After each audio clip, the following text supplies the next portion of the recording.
जय श्री राधे। आज के कथा प्रसंग में हम चर्चा करेंगे भाद्रपद मास के शुक्ल पक्ष की एकादशी, जिसे पद्मा एकादशी या परिवर्तनी एकादशी या बामन एकादशी या फिर झलझूलनी एकादशी के नाम से जाना जाता है।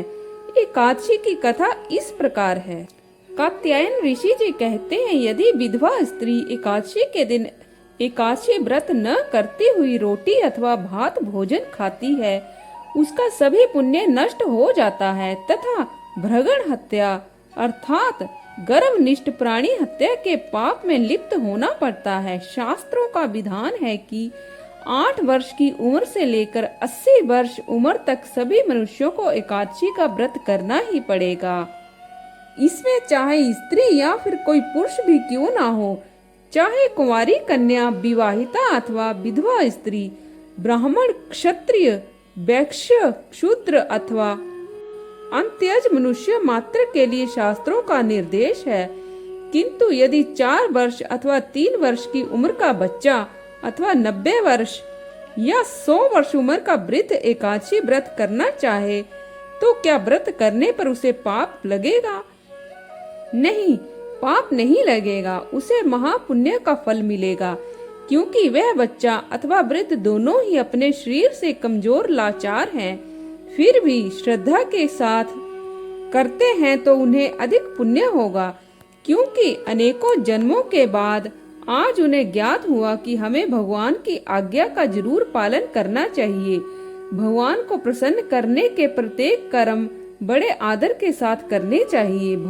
भगवान के पिता नंदराज महाराज दशरथ, भगवान की प्रियतमा वृंदावनेश्वरी श्री राधा रानी, बैकुंठ अधीश्वरी लक्ष्मी महारानी, भगवान शिव, भगवान ब्रह्मा जी भी कृष्ण के विरुद्ध आचरण कभी नहीं करते। रमा आदि सर्व देवा नाम मनुष्य नान्तु का कथा श्री कृष्ण की प्रसन्नता के लिए एकादशी व्रत का पालन करते हैं, फिर मनुष्यों की तो बात ही क्या। ब्रह्म वैवर्त पुराण में इस एकादशी की महिमा का वर्णन इस प्रकार है कि युधिष्ठिर महाराज जी ने भगवान श्री कृष्ण से पूछा कि हे भगवान, भाद्रपद शुक्ल एकादशी का नाम तथा व्रत का विधान क्या है? इस व्रत का फल क्या है? तब भगवान बोले कि हे युधिष्ठिर, मैं आपको पुण्यदायिनी तथा स्वर्ग एवं मोक्षदायिनी समस्त प्रकार के पापों का नाश करने वाली भाद्रपदी कृष्ण पक्षीय पाशर परिवर्तनी या बामन एकादशी की कथा कहता हूँ। इसका महात्म कथा सुनने से सारे पाप नष्ट हो जाते हैं। इस व्रत के करने से जो पुण्य लाभ होता है वह वाजपेयी यज्ञ करने पर भी नहीं मिलता। इस एकादशी को जयंती एकादशी भी कहा जाता है। जो इस तिथि में श्रद्धा के साथ भगवान वामन देव की पूजा करता है वह तीनों लोकों में पूजनीय बन जाता है।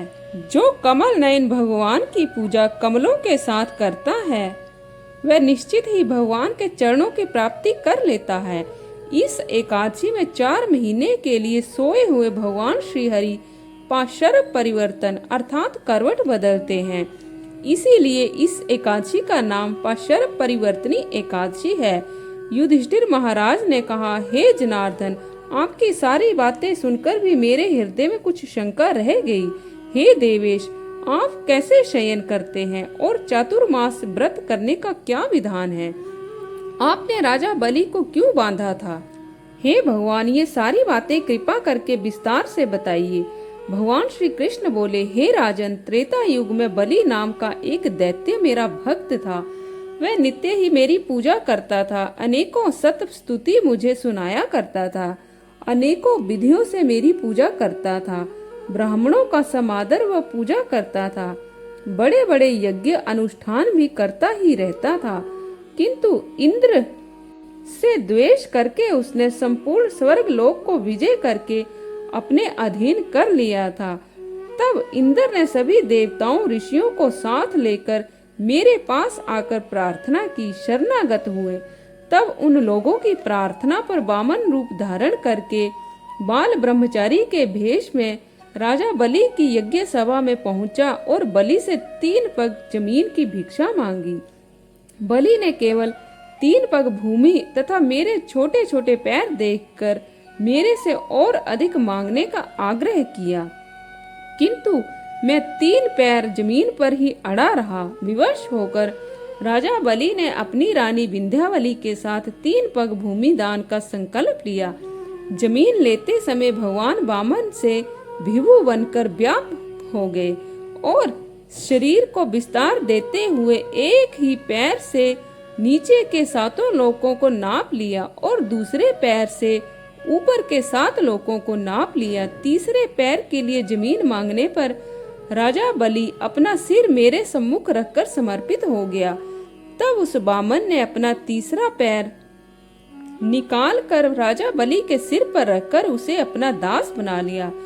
उसकी विनम्रता पर संतुष्ट होकर दानवेंद्र बलि को मैंने आशीर्वाद दिया कि मैं तुम्हारे पास सदा सदा के लिए रहूंगा। भाद्रपद शुक्ल एकादशी के दिन भगवान वामन देव राजा बलि के यहाँ एक स्वरूप से तथा दूसरे स्वरूप से क्षीर सागर में शेष शैया पर लक्ष्मी जी के साथ रहने लगे।